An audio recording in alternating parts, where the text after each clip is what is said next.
This is an interesting one. We get this kind of question in lots of different forms, but I'm going to read the whole question and then we'll kind of come back and piece together a couple of different places we could go with it. So it says, D-Day was 9 years ago. My husband is still acting out with porn almost daily. Currently in Reclaim Your Heart, and tells me this program and others like ARP, Men and Morone, and I podcast, etc., teach him that he is worthy of love without changing a thing. Is he weaponizing that against me?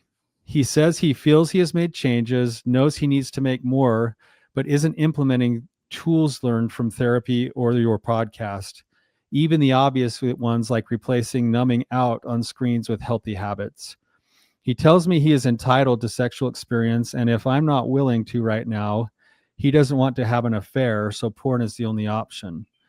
He's looking to me for affection and love to help him get over his negative feelings, but I don't know how to be supportive and loving anymore. If he hasn't made significant changes after 9 years, is there really any hope? Addiction there before we married, things like strip clubs and acting out, 10 years into our marriage, and porn until now. We've been married 29 years. Is it true, Brandon? Do we believe this, and do we teach this, that every single person that we work with is worthy of love if they change nothing? Absolutely. 100%, no question.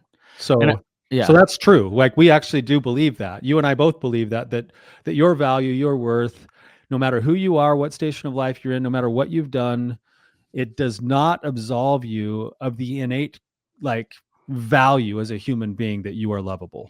Well, and I think even the person that wrote this question would agree with that. I think most people would say, yes, that is the truth.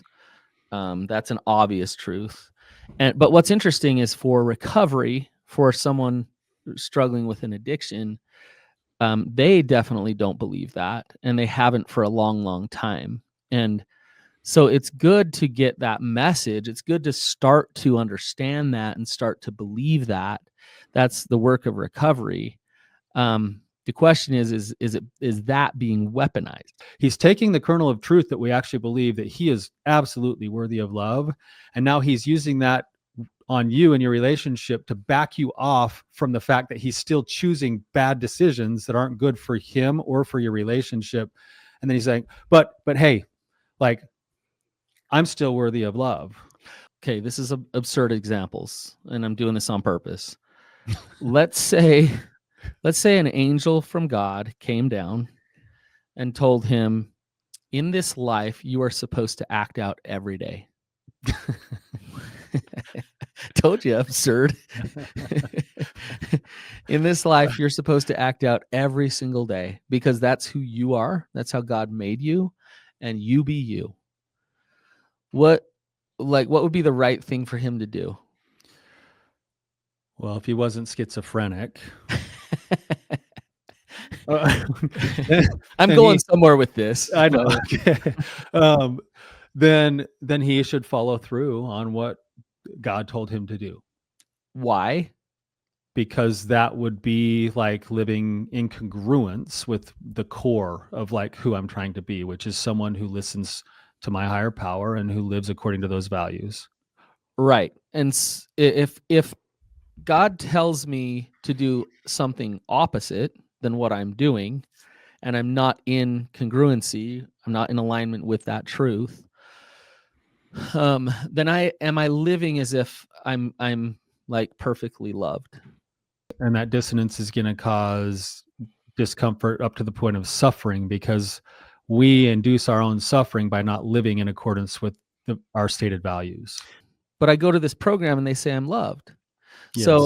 So I'm still loved, even though I do all those things. So like, can't I have like my cake and eat it too here? Can I have both? Because I'm trying on this new belief that I'm loved no matter what. Which is the truth. I'm trying that on. I haven't actually gotten it to sink all the way into my heart enough to actually believe that I'm loved no matter what. So what I'm giving my wife is the thought process that I want to believe. But if I actually believed that was true, what happens with beliefs? You actually act based on your beliefs. And so you would be acting in a way that's in accordance with taking good care of yourself because you're lovable. when you've been living with layers of denial and you're just barely starting to peel those off, sometimes you come back to your partner and you say, this is just who I am.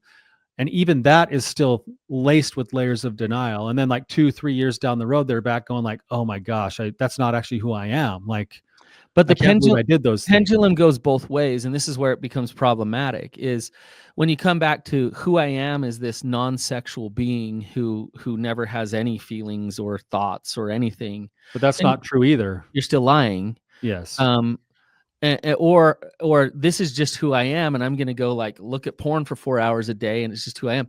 That's not alignment either. Is that in alignment with actually loving yourself? The real question is for him is his sexuality and what he does with his sexuality. What does it look like for him to be a powerful, healthy man who can create love with himself and others? What does his sexuality look like? While embracing his sexuality. While embracing it and stepping into it, and owning it, versus using the truth that he is loved no matter what to justify compulsive behaviors that hurt him and his wife. Right, exactly. That's probably some of the next step kind of wrestle in the process of recovery. And if to this partner who sent us this question, if I saw my partner taking ownership for that, going like, yeah, my behaviors don't line up with that belief, and this is what I'm doing to change. It may be messy and not perfect, but that effort would probably be enough to be like, okay, like I get that. But when it's being used as a weapon instead, and we'll get to this next part of the question, and it's laced with other layers of denial, you can see why this partner is feeling a little bit like beside herself and hopeless, going like, geez, I feel like I'm fighting a total uphill battle, and I'm almost being made to feel like I'm crazy a little bit. For sure. It's Right. a really difficult form of betrayal trauma, because it's like he's basically saying I'm in recovery, so get off my back, and yet I'm acting out in this addiction constantly. So like it's hard to find hope there. It's hard to find hope of like, we can have a marriage where she can actually have her values valued and supported, of things like fidelity and trust and those type of things. It almost feels impossible. Let's go to the next level of this. And here's the next, let's help me and our audience, Brandon, pull out what might be true here and then show how it might be laced with denial. He tells me, because this is what you were just saying, he tells me he is entitled to sexual experiences. And if I'm not willing to right now, and he doesn't want to have an affair, porn is the only option. Have you ever heard that one before, Tyler? It's so funny to me that when you're dealing with someone with the addicted brain, they haven't even thought far enough ahead to realize that they're not going to die without sex. Yeah. So it doesn't even register to them that acting out, not acting out, is actually an option. When I hear that, I just think the layers of damage that it's doing. But there's truth, Brandon, like what you just said. He's saying to her, hey, I'm a sexual being and I need to have sexual experiences. That is true. But there's huge problems in what she's saying that he's saying. There's huge problems in it here. So yes, that's true. Don't take that then to justify pressuring your partner and or acting out. Because pressuring your partner and treating her as if you're entitled to sex with her, which you're not. You're not entitled to sex with her. Right. That is not the truth. When you take that denial, that's what creates all kinds of problems. And guess what? It's getting you further away from healthy intimacy with your partner. So yeah, there's all kinds of things that will come from that will cause all kinds of problems. You're doubling down on disconnection without knowing it, because you're putting pressure on a partner to be complicit in your addiction because you haven't come to understand that sexual intimacy is bigger than just like whatever it is you've been pursuing for emotional coping or filling the void or getting your answer from her that you're good enough. And so now you're being authentic, I put that in quotes, by demanding that this happen. And like, listen to the justification and blame. So there's blame in this. Like, if you won't sleep with me, It's not even a question. Like my only other option is an affair or porn. Right? So what? Like, come on, bro. Like you are a human being who can make your own decisions, and you can only decide porn or an affair. Well, and listen what he's saying to her. He's saying, "You're failing me. You're failing me. I want to pressure you, and I need to use you. I have to use I you and need to use consume you." you. That is not turning her on. That is not. Yeah. Let's think of the alternative. Like, because we talk about like that doesn't work. Like, let's just talk about what actually would work in this situation. What's the truth? I am a sexual being with Yes, drives and it's desires. beautiful. Yes, you are. That's Yes. all amazing. And that sexuality, it motivates you to create connection and love, hopefully, in a relationship. And so that's all good. Use that energy. It's amazing. You know, I'm a huge proponent of it, Tyler, right? Towards that, well, you used a word that's different than how it's being used currently, and you said that works towards connection. Use that drive, use that desire to be put towards places that's going to move towards connection and deeper intimacy with your partner. And right now it's being used because of all the denial in a consumption way rather than a connection kind of a way. Right. So like think about this. And maybe this is like too much in a perfect world. Like, does this even exist? But think about if you were a man that trusted yourself, that knew that you were loved completely, just like we teach all the time. And you just were confident. And so much so that you weren't codependent with your partner. So you didn't get knocked off your rocker every look that she gave you or everything that she said. And you could just empathize with her. You could hold space for her. You could listen. You weren't defensive. You could have boundaries with her and be honest with her about who you are and what you need. And she just felt seen and safe and just lucky to be with you. Right. Yeah. Now think if that were the case versus what we're hearing in this question. Now, are we guaranteeing sex in that moment? No. You need to not do that for the sex. It needs to not be about that. You're saying to use your sexual desires, drives as fuel towards deeper intimacy, but it might not even end with sex. Right. And then if you do it knowing that it might not even end with sex and not having that expectation, and you love her fiercely, you love her so much, and she just feels seen and loved, she's going to blossom, she's going to open, she's going to be there. And at least you give her a chance for that. There's no guarantee because she has her own stuff that she needs to work on and her side of the fence. But you become an asset to her to actually be like so vulnerable to the depths of intimacy. What he's doing is destroying what I'm talking about. Like the other side of what I'm talking about, the opposite. Right, Tyler?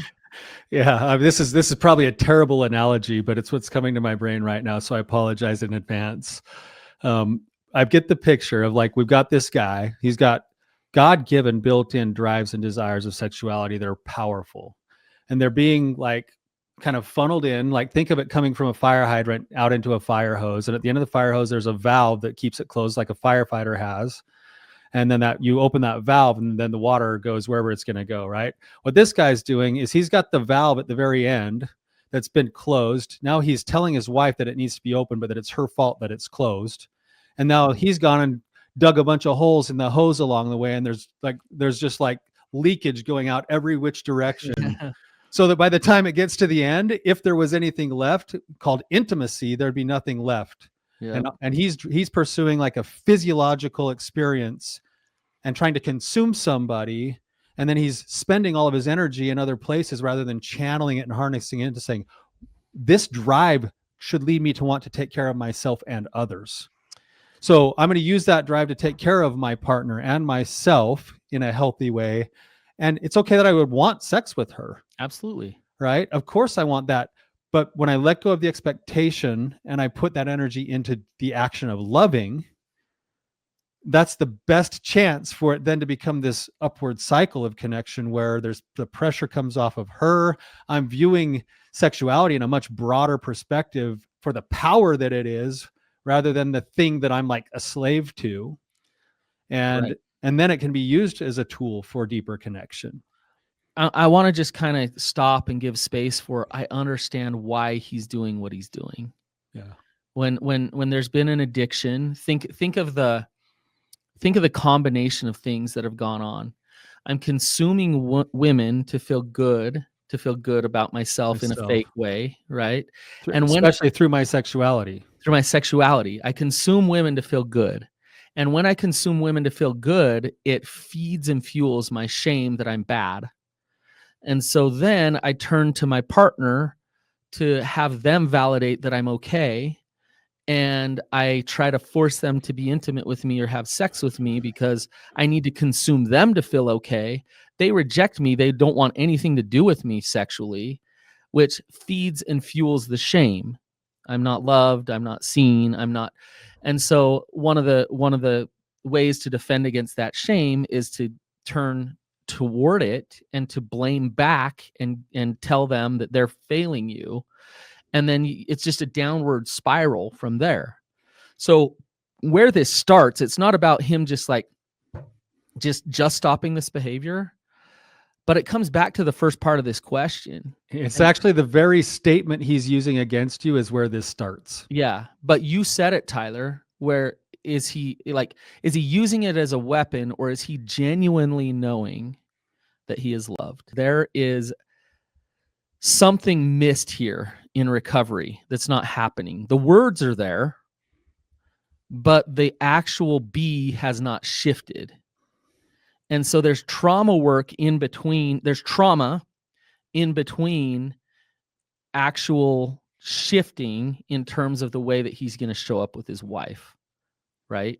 That's exactly right. That's the work that's missing. That's why there's the language that turns into denial to justify old behaviors, because the actual deeper work is still hopefully in process. If not, it needs to be, but you got to it, Brandon. It's the shame and trauma work that's there. It's the statement of I'm actually lovable. I have to do the work to create space, to cultivate the ground in my own soul, to actually have it be possible that the seed that I'm lovable could be planted and sprout and grow. And that's going to come through trauma work, self-compassion, daily charge, like connection with other people, practice of vulnerability in places where I can be held and understood. Get in our group. It's all of that work that has to happen, because the pathway to deeper intimacy in your marriage is actually the pathway into the cave and out the other side of radical self-acceptance.